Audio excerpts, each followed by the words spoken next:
Soyons saints, en partenariat avec Magnificat. Et nous vous souhaitons, chers auditeurs appelés à la sainteté, une très belle fête.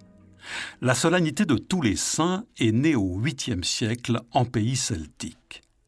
L'Église nous propose cette vision de gloire au seuil de l'hiver pour nous inviter à vivre dans l'espérance du renouveau par-delà la mort.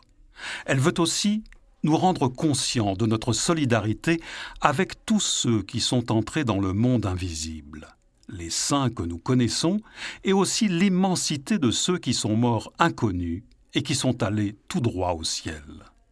C'est dans la joie que nous fêtons les saints qui nous précèdent au ciel, d'où ils intercèdent pour nous.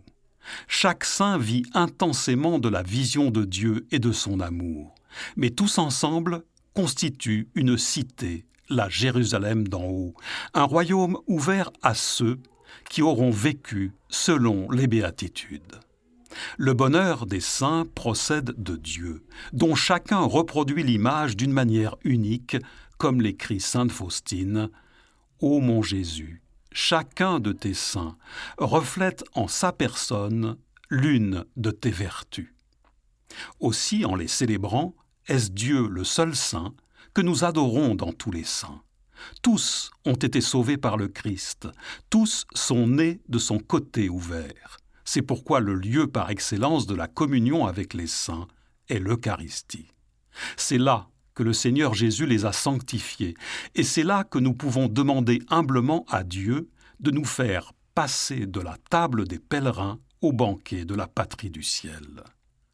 Aujourd'hui, pour la messe de la Toussaint, nous entendons l'évangile des béatitudes, recette de la sainteté, qui commence par « Heureux les pauvres de cœur, car le royaume des cieux est à eux ».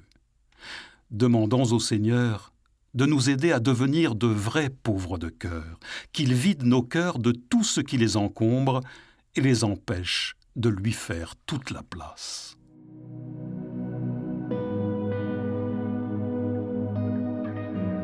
Tous les saints du ciel, connus et inconnus, priez pour nous.